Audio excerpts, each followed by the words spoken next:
இன்னைக்கு மனோஜ் பாண்டியன் வந்து திமுக இணைச்சிருக்கப்ப நீங்க எப்படி பாத்தீங்க?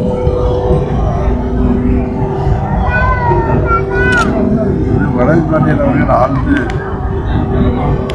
யோசித்து செய்யக்கூடியவர். அது செய்திருக்கிறார் என்பது எங்களுக்கெல்லாம் வருத்தம் அளிக்கிறது. இருந்தாலும் பழனிசாமி அவர்களின் ஆட்டத்தை ஆனால் பாதிக்கப்பட்டிருக்கிற அம்மாவின் தொண்டர்கள் இது போன்ற முடிவுகள் எடுப்பது உண்மையிலேயே துரதிருஷ்டவசமானது.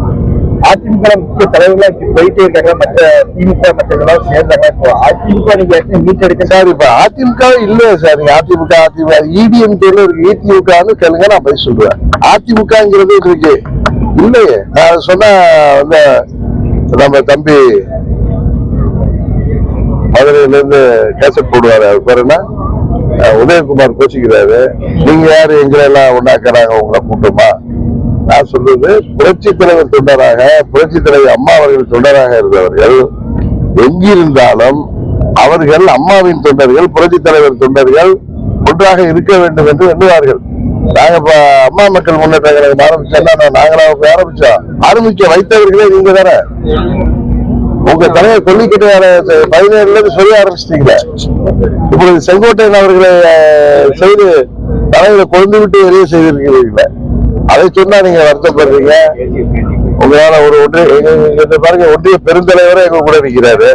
அவங்க ஒரு ஒன்றிய கவுன்சிலர், எத்தனை ஒன்றிய கவுன்சிலர் தமிழ்நாட்டில் ஜெயிச்சாங்க? எத்தனை மாநகராட்சி கவுன்சிலர்களே எங்க இதுல 3 பேர் ஜெயிச்சாங்க.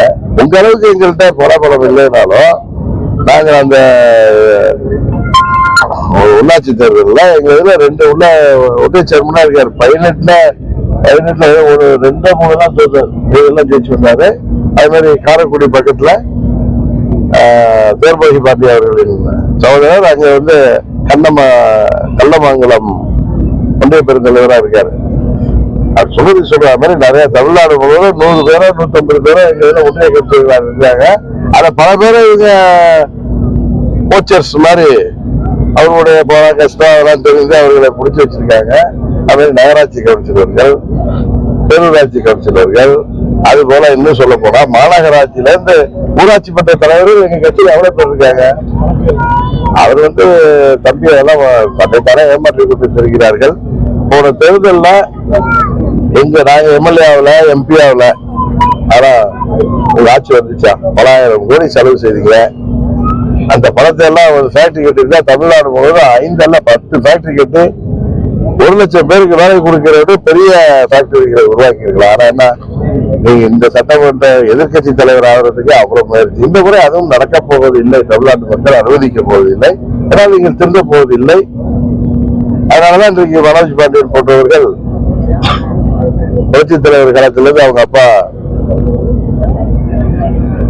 எம்எல்ஏவா புரட்சி தலைவருக்கு வேண்டியவராக சபாநாயகர்லாம் இருந்தவர். ஜார்ஜியா பிரிந்தப்ப ஜானகி அம்மா அணிலிருந்து ஒரே ஒருவர் பேச்சு. பிறகு அம்மா அவர்கள் தலைமை பொறுப்பு ஏற்று அவர் வந்து பாராளுமன்ற உறுப்பினராக எங்களுக்கு கூட இருந்தார். 99 பாராளுமன்ற குழு தலைவராக இருந்தவர். மனோஜ் பாண்டியன் 2001 சட்டமன்ற உறுப்பினராக இருந்தவர். அவர் அண்ணன் ஓபிஎஸ் கூட பழனிசாமி எங்க கூட வர முடியலாம அவர் அவங்க கூட போனாரு. இன்றைக்கு அவர் பழனிசாமியோட நடவடிக்கைகள் பார்த்து மனமுடைந்து போயிருப்பார் என்றுதான் நினைக்கிறேன்.